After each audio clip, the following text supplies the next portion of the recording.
Sup traders, it's Trades here. Quite a heavy news week this week. Had CPI today, Thursday, and PPI yesterday, so I wasn't really looking to trade much, nor did I even have time to trade. Ideally, I wanted to take a trade after CPI, but there was an opportunity on the 5-minute time frame, which I don't really look at anymore. And yeah, something is lining up for tomorrow. One trading opportunity during the week that I saw was on Tuesday. After price took out these highs, I was anticipating price to continue higher, especially because last week or in the last few weeks we had been taking out this low, this low, and then price pushed up, failed to make a new low, and then displaced up, making a new high. Essentially, especially after leaving this bullish fair value gap, displacing up, holding this fair value gap, and at the moment it pulled back into this fair value gap in this range today after CPI or during CPI or even yesterday, and then cleared the daily fair value gap and putting in this bullish engulfing candle, which will provide an opportunity tomorrow, hopefully tomorrow London session. But the main reason I was looking for a short on Tuesday was because price pushed up, went up, took out those highs. It put in a bearish engulfing candle on Tuesday morning, 1 a.m. candle. And then from here, we could see on the lower time frame, we can see price putting in a market structure shift. This was the first market structure shift. It came up, it held a fair value gap on the 60-minute time frame, displaced lower, another market structure shift. Now that, normally it could just pull back and then push up. Because it was in a bullish order flow for me on the higher time frame, I wasn't really interested in trading. However, one of the key factor here for me to place this entry on the pullback of the 618, I didn't enter. I just, at the time when I saw this, I told myself I would like to enter here, was because of the fact that we took out this swing high on the 15-minute time frame. This swing high that created, this is exactly what had happened in the last couple of weeks, where I took a long after price pulled back into somewhere around here, and again didn't take another entry when I saw something similar happen. So yeah, took out an entry, displaced lower, putting in a market structure shift with the 1 hour time frame, leaving a fair value gap right there as well, and then I would have wanted to enter on that pullback. And technically speaking, we were in this daily time frame structure zone after taking out these highs in a range, and euro dollar, I know this, after the coming out of a range, likes to put in channels or double tops and then pulling back inside the range, somewhere around 50% inside the range, and then pushing up, especially if it's in a bullish order flow. And with that, we had that 1 hour time frame channel with RSI diverging right here, which is something that I used to trade. So RSI diverging up, and then you have RSI going down, channel forming up with displacement, and then yeah, this would have been a good trade.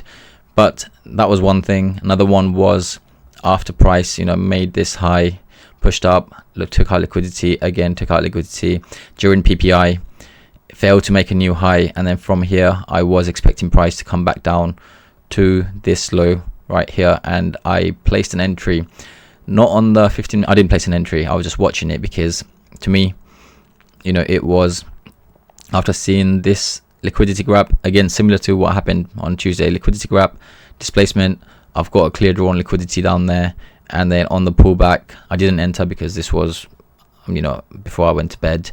I would have had to place the entry, and with CPI next morning, I'm not really interested in taking that trade. So that was the other trade that I saw. I didn't enter that. And then the next trade today after CPI was after this candle. So CPI came, pushed price down to that low, put in this bullish engulfing candle on the 4 hour time frame. No opportunity to go for any pullback there. You'd have had to enter straight away there, but I'm not going to trade something like that. 1 hour time frame, also similar move. There was no opportunity to trade. At least it's accumulating right now. Is it going to come down and take out a low, or is it just going to do this and boom, go up? I don't know. Ideally, I want to see it pull back during London session, make a new high, accumulate around here, come down, give me an entry, and then I'll go long to this, back up to this high. That's the only trade that I'll be taking this week if it does that.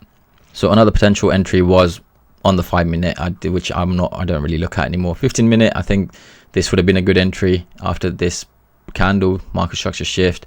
If he had pulled back into the 50%, it didn't, right? My principle right now is I don't want to trade anything above the 50%, because you never know, it pulls back into that 50%, because it didn't, and it started to push up on the 5 minute. However, you had a pretty good, if you missed that first trade, right, you have pull back into this true open, and then we have the other market structure shift, and then there you could have potentially entered at that 50%. No pullback to the 618, however, right?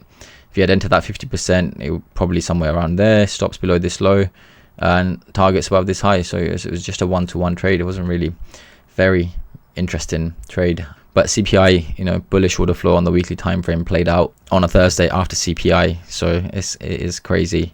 You know, we had this strong displacement up with price not even coming back into the 50%, which is a very good sign that bullish order flow is in play. Then this fair value gap cleared, held, loads of liquidity grab, pushed up, market structure shift, and then again pull back, hold, bullish engulfing candle. And this is where I'm going to be trading tomorrow. Just because I see this bullish engulfing candle doesn't mean it's going to go all the way up to the high tomorrow. It might not do that. It might just range a little bit more, and then on Monday or next week go up. We've got FOMC next week as well, so something to consider. It's 7:18 a.m. and CPI put in a strong bullish engulfing liquidity candle yesterday after clearing that daily time frame fair value gap and holding that 50% mark. I'm bullish this morning, but on price to pull deeper. The way price accumulated on the 1 hour time frame, which is right here before this London session, tells me that it wants to pull deeper, even though it looks like it's holding that first 60-minute fair value gap. I am looking for it to drop into the second fair value gap, which also aligns with the 240 fair value gap right here. It might not come down there, and it might just push up now, but I have seen those accumulations enough times for me to not take the bait this time. Just let it drop lower and enter. But if not, it will just go without me, and that's okay too. That's calm. So that was my journal that I wrote in the morning, Friday. And as price started to put in this accumulation, manipulation, bullish engulfing candles on the 60-minute time frame, FOMO got the better of me. I entered a GU trade after seeing the way price started to react on EU after failing to make a new low. After seeing price shoot up on the 15-minute, I was like, let's go. We are going to the top, which was right here.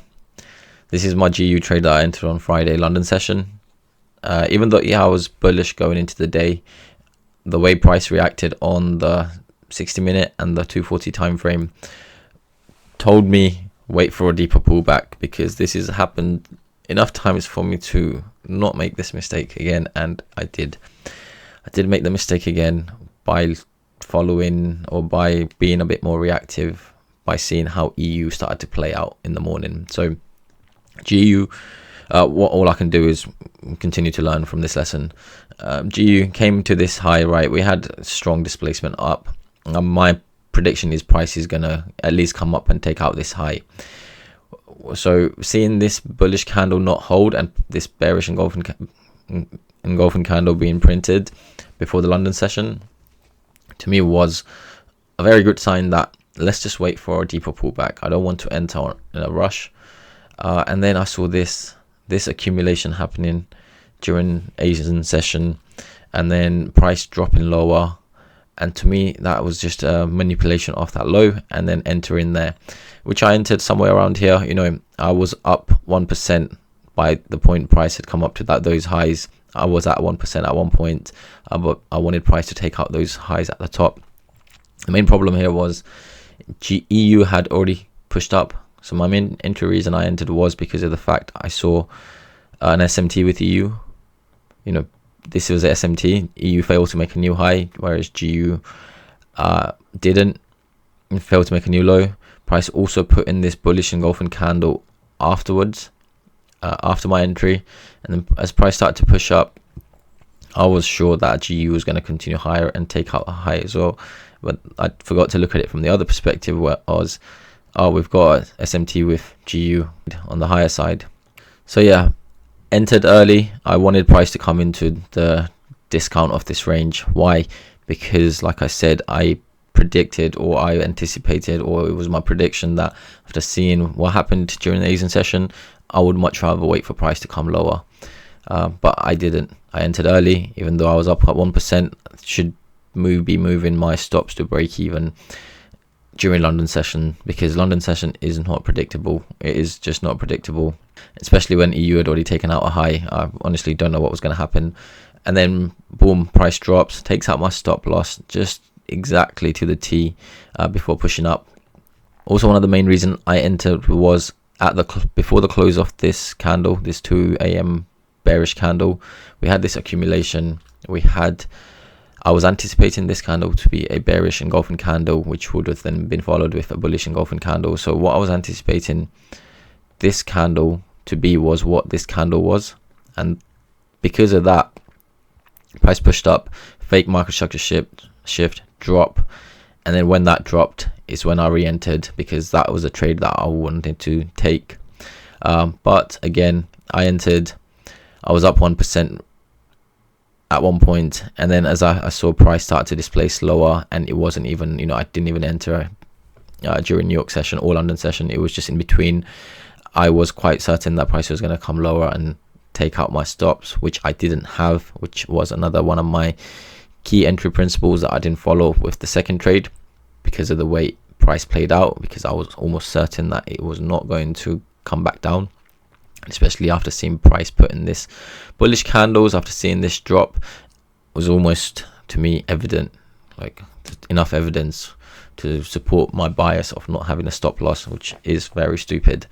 Again, I wanted that to push up and make up for the 1.2% loss that I made earlier, so I held that trade, and then as I saw price start to come lower, I moved my stop to break even, because there's no way I'm taking a loss on a trade where I'm expecting price to drop even lower, and then we dropped lower with this accumulation manipulation, and then I saw this, and I had to tell myself I'm only allowed to take 2 trades a week. So I've taken my 2 trades, and regardless of what happened here, I couldn't trade. So I followed that principle, which is something I appreciate from that I did. But there was a trade here. Price came down, pushed lower, market structure shift, pulled back into the range, and then came up and took out that high. That was the main entry. Not here trying to catch a low, not here trying to catch a low, not here trying to catch a low. But after price had started to move up and then put in this market structure shift, that was a real entry, and that's the kind of entry I should be aiming for. The other entry I think would have been good if it was here. Like, that's another entry that I would take with stops, below these lows, give myself enough room, and then target at these highs and take out that 1.25 risk reward. Going into the day, I knew I was a bit too excited after seeing the way price closed yesterday, but it's never certain that it's always going to push up immediately and not pull back deeper. And even there were signs that it was going to pull back deeper, I still was way too eager to enter, because I'd not entered a trade all week.